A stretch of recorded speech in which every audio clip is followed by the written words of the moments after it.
اللهم صل على سيدنا محمد يا رب صل وسلم دائما ابدا على حبيبك. قرآن کیا کہتا ہے، حدیث کیا کہتی ہے؟ نبی نے دعا سکھائی کہ اے اللہ اتنا خوف، زیادہ خوف مسلط ہو گیا تو پڑھائی سے بھی گئے، نیند سے بھی گئے، کھانے سے بھی گئے. تو اللہ کا بھی اگر زیادہ خوف پیدا ہو گیا صحت بھی خراب ہوگی. بعض لوگوں کے دل میں جہنم کی آگ کا بہت خوف مسلط ہو جاتا ہے، وہ عبادت سے بھی جاتے ہیں، پھر وہ لائف کو جتنا انجوائے کرنا چاہیے جس شریعت نے اجازت دی اتنا بھی نہیں کر پاتے. تو اس لیے ہمارے نبی نے دعا سکھائی، اللہم اقسم لنا من خشیتک ما تحول به بیننا وبین معصیتک. یہ میں مناجات مقبولہ کی دعاؤں کا ایک تھوڑا سا تعارف پیش کر رہا ہوں آپ کے سامنے کہ کتنی پیاری دعائیں ہیں. اے اللہ ہمیں اتنا خوف اپنا دے دے جو ہمارے اور تیری نافرمانی کے درمیان آڑ.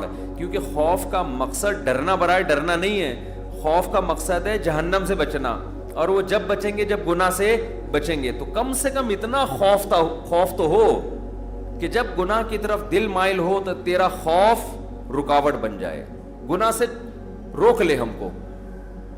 وَمِن طَاعَتِكَ مَا تُبَلِّغُنَا بِهِ جَنَّتَكَ. اپنی اطاعت کا اتنا جذبہ دے دے جو ہمیں جنت تک پہنچا دے. کیا ہو گیا بھائی؟ کیا ہوا؟ اچھا. وَمِن طَاعَتِكَ مَا تُبَلِّغُنَا بِهِ جَنَّتَكَ، یہ اسی کی تکمیل ہے. وَمِنَ الْيَقِينِ، یہ بڑا پیارا جملہ ہے، وَمِنَ الْيَقِينِ مَا تُهَوِّنُ بِهِ عَلَيْنَا مَصَائِبَ الدُّنْيَا. اے اللہ اپنا اتنا یقین دے دے، اتنا یقین، تیری ذات پہ اتنا یقین آ جائے کہ تو سب کچھ کرنے والا تو ہی ہے.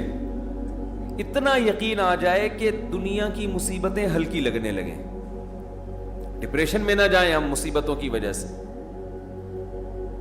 جو اللہ کو نہیں مانتے نا، جب وہ دیکھتے ہیں کوئی ٹینشن آ رہی ہے تو وہ کہتے ہیں یار اس ٹینشن کی یہ وجہ ہے اور یہ وجہ تو ختم نہیں ہوگی، تو میں تو ٹینشن میں زندگی گزاروں گا. وہ خودکشی کی طرف جائیں گے. اور جس کو پتا ہے کہ یہ دینے والا کون ہے؟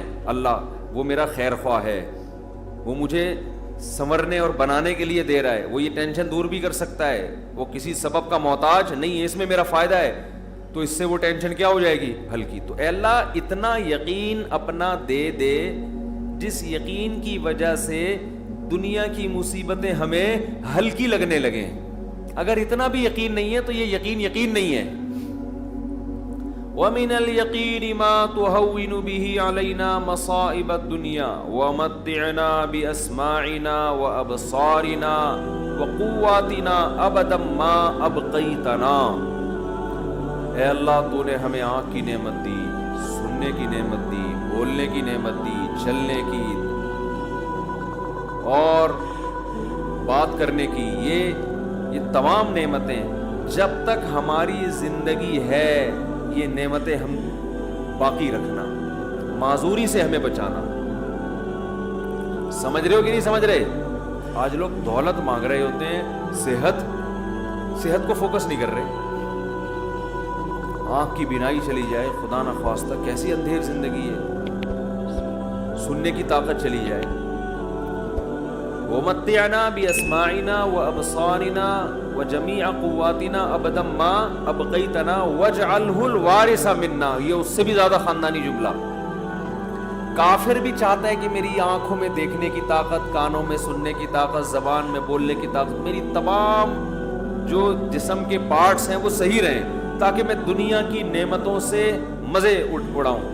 تو اللہ ہم صرف اس لیے نہیں کہہ رہے کہ یہ تمام چیزیں باقی رکھ کہ ہم دنیا میں مزے اڑائیں، دنیا میں بھی لذت، اور یہ جو تو نے ہمیں طاقتیں دی ہیں یہ آخرت میں بھی ترقی کا ذریعہ بن جائیں. تو ڈبل مزے ہو گئے کہ نہیں ہو گئے؟ ہے بھائی. کیونکہ جس آدمی میں قوت اور طاقت نہیں ہوتی مختلف چیزوں کی، وہ آخرت کے کام بھی زیادہ نہیں کر سکتا. تو وَاجْعَلْهُ الْوَارِثَ مِنَّا، ان کے اثرات باقی رہے. قیامت کے دن فائدہ ہو ان آنکھوں سے، ہمیں ان کان سے اچھی بات سنی تھی اور ہدایت مل گئی، تو یہ فائدہ ہو گیا نا اس کان کا آخرت میں.